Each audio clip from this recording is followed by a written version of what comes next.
The Airbus A380 is disappearing fast, and so is Asiana Airlines. As for the Korean Air merger inching closer, this double-decker giant complete with private business suites could be the last of its kind. But in a last-minute aircraft swap, my flight was changed to an Airbus A350. No double-decker, no suites, and definitely not what I booked.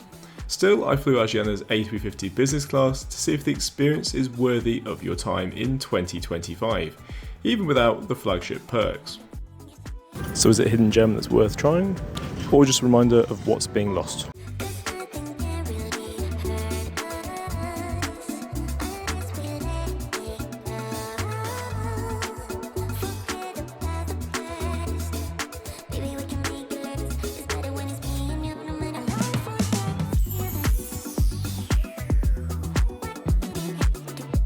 Now, when it comes to an equipment swap, it's a bit like playing poker. There's winners, there's losers, and sometimes you have so much money, oh dear, that you're just not that bothered. Now, what can you do in terms of your options? You could take a pillow and scream into it. Or you could just simply move on with your day, because to be honest, the replacement's not that bad. It's fairly common knowledge that Tokyo is one of the most expensive cities on the earth to either rent or stay in a hotel. So I was delighted to find this gem not too far from Ueno Station, which is where I'm heading to catch the Skyliner service over to Narita Airport.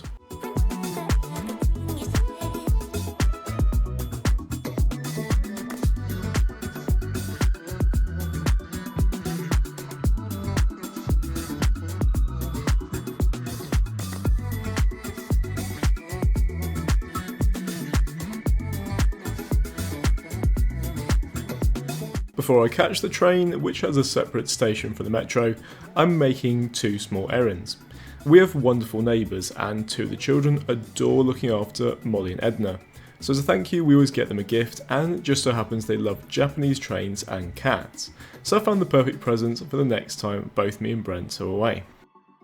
Additionally, I'm buying something refreshing for the journey because Tokyo is 32 degrees and extremely humid.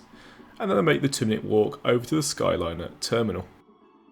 So once you have your ticket, it's about $2,500, which is like £12, $15 more or less. And then you need to get on your train, which is time specific, and you must have a reservation.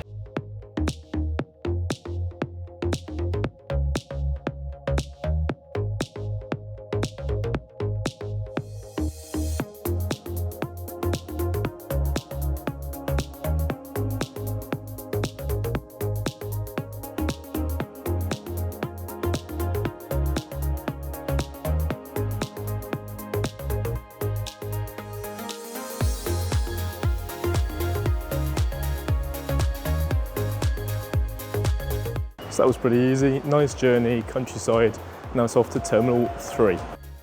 What happened next was extremely lucky, because not knowing how to get to Terminal 3, I asked the information desk, and she looked really confused.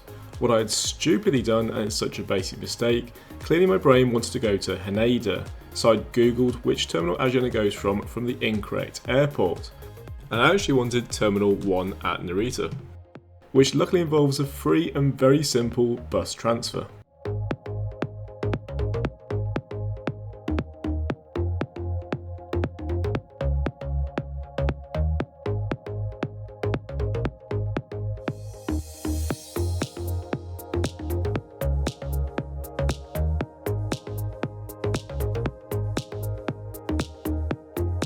Bearing in mind that the plane has been downgraded and Business Suite is no longer available, even before the check-in I'd received no communication or refund, which is a little odd.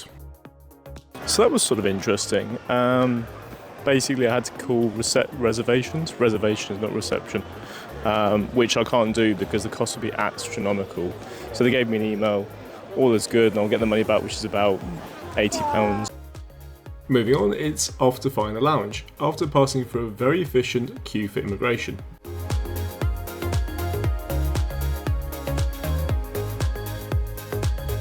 Now interestingly, because Asiana doesn't have its own lounge here, you can go to ANA, Turkish or United. And without skipping forwards in the video, you can probably guess which one of the three I chose to visit. Most likely the answer won't shock you. That's if I can actually find it, because despite being given a little paper map at the airport, it wasn't particularly obvious, until I saw a fairly discreet sign just next to one of 2 escalators. Why I was expecting large letters or something, I don't really know.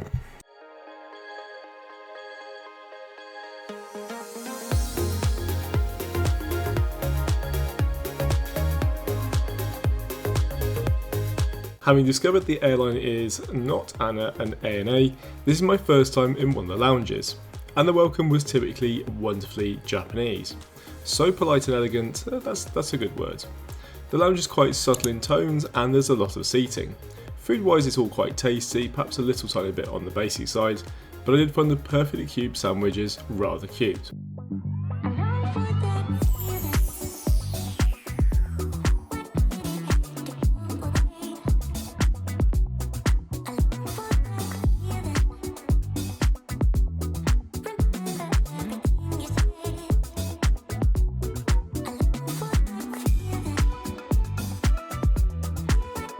So I'm going to have a go at this chicken, which looks really, really good. While I do that, here's today's journey map. Departing from Terminal 1, our journey over to Seoul will take 2 hours and 30 minutes, and covering a distance of 715 miles. Time certainly passes quickly when you're having fun, and there's an ample supply of delicious sweets. And if you choose your seat carefully, there's some good views over the taxiing planes, some of which I've never heard of before.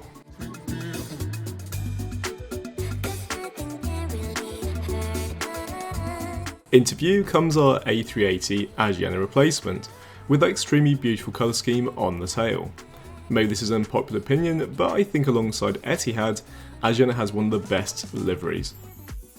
So that's enough time in the lounge, it's off to the flight.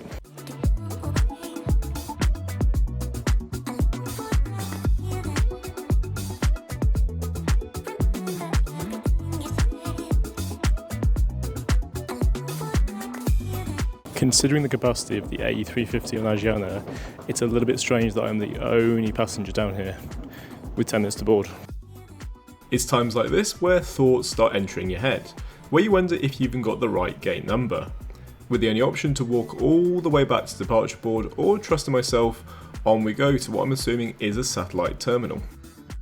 Luckily, with a sigh of relief, I did get to the right gate number. Most of the passengers are more time conscious than I am, and they're already waiting at the gate, with boarding starting right on time with a beautiful tradition of bowing from the staff, before boarding this beautiful Airbus A350.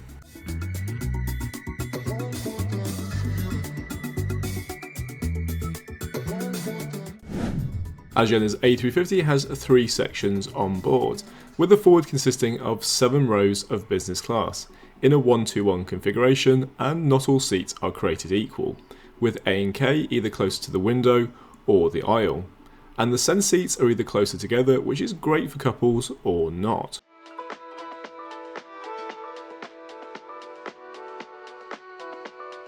So there was a slight sort of, let's say, communication issue, because I thought the cabin crew when I got on was basically saying that I couldn't take any video or photo at all, but actually it turns out it's just, you just need to make sure you're not doing it of any cabin crew or passengers, which is fine. But the seat has 22 inches of width and it's 77 inches pitch. And if you're wondering why the Solstice 3 seats look familiar, that's because it's the same product that can also be found on Iberia. Luckily, with the equipment swap, there was still 2 seats left by the window, even if the privacy is reasonable but not amazing. I just wonder if these will be kept or replaced in the near distant future for more private seats, like the ones found on Korean Air's newer Boeing 787s. Until then, this is still a very comfortable seat, it's just falling a little behind on the world stage, and the experience would be quite different on the long haul route if I was in the aisle. The footwell is definitely a valuable commodity in this guide, and it's pretty good. With this particular product, it's just the footwell which could be a little bit on the restrictive side. I admit I don't think the photos do this product any justice, and actually in reality it looks a lot better.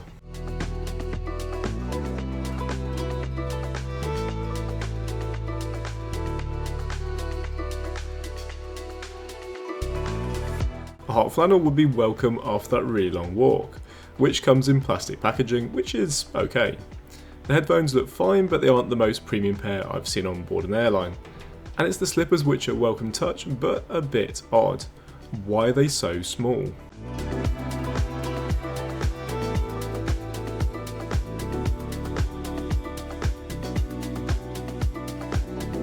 I would have liked to have seen a welcome drink before departure, which is pretty standard amongst most airlines. It's time for the safety video, which is pretty safe and could have been a little bit more creative, and then time for the takeoff.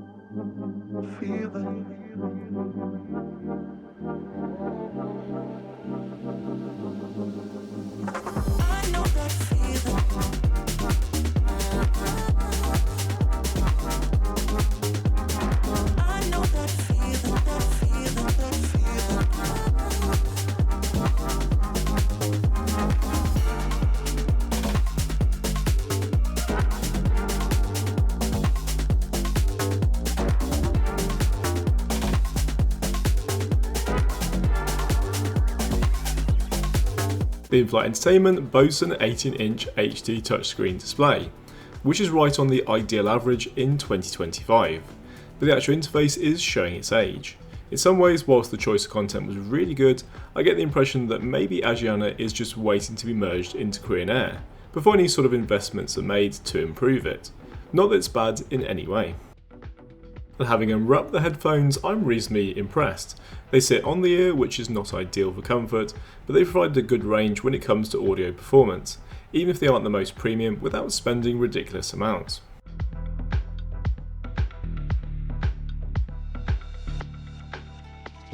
Slightly off topic, but you might remember that in May of 2024, there was a Singapore Airlines flight that had turbulence so bad food was thrown everywhere, and sadly one person died.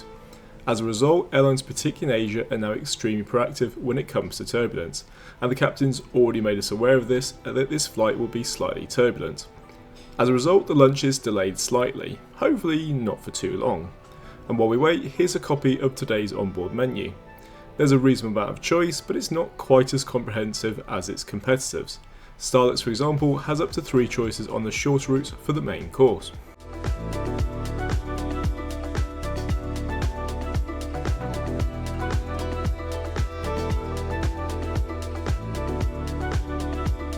With the seatbelt sign finally off, I'm trying out this not so business class face wipe. I did check it out and I don't think it's to disinfect the seat.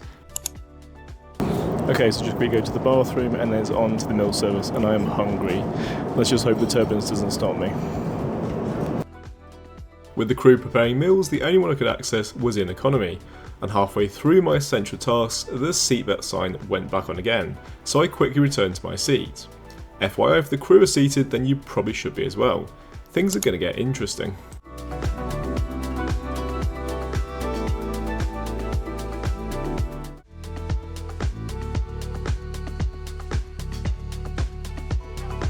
An hour after takeoff and I can see food emerging from the galley, and I'm really happy about that. I've opted for the beef, which can be a tricky meal to deal with. That's because it can so easily be under or overcooked. Lucky the crew know exactly what they're doing, and it's a beautiful cut alongside potatoes, broccoli and carrots. A choice of bread would make the experience a little more luxurious, alongside a mixed salad which has finely diced squares of cheese. It was fresh and it comes with an Italian dressing. As for drinks, I wasn't really feeling anything alcoholic, so pink guava juice sounds quite refreshing. And keeping on the pink theme, for the dessert was the strawberry mousse cake, which was light and a joy to eat, not to mention pretty. So that was a really good meal. It's hard to get beef right because sometimes it's overcooked, undercooked. The knife was a little bit weak, that's understandable. A very enjoyable meal, and the dessert was simple, but it reminded me like the school days, really good. With the window shades slowly closing around the cabin and the person behind me now snoring, there isn't a lot of time left before we arrive into Seoul. So this may not be the first class suite I've been dreaming of, but it's time for a quick coffee and then to see how the seat performs in the flat mode.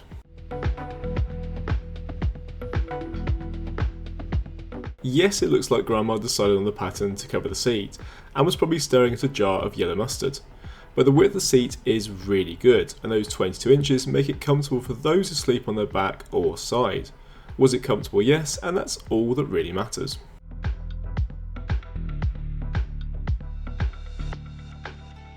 With Seoul less than 20 minutes away, there's just enough time to find a vacant bathroom, ironically in economy again.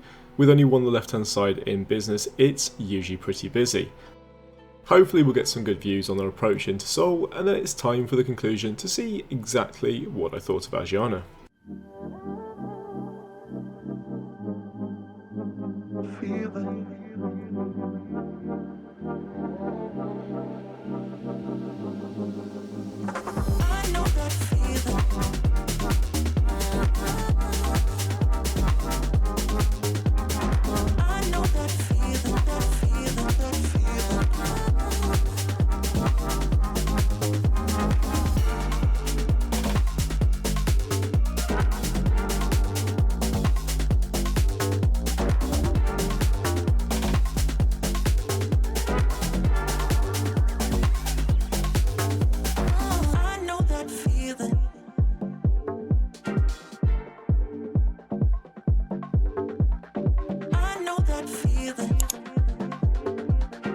Now it's time for today's conclusion.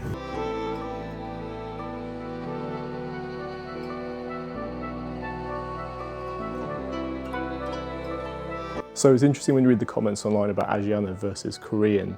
Some people prefer Korean, although they say maybe the cabin crew are maybe like a little bit more robotic in their answers. Asiana is a bit more maybe fun, perhaps. I thought the cabin crew was really good, the seat is really good, it's got that extra inch which makes the difference in the width, especially when you're trying to lie flat as well. In-flight entertainment wise, they didn't quite have as much content as say Cathay Pacific or Starlux, but the food I really enjoyed and the overall experience is really good. So I hope you enjoyed the video, thank you for watching.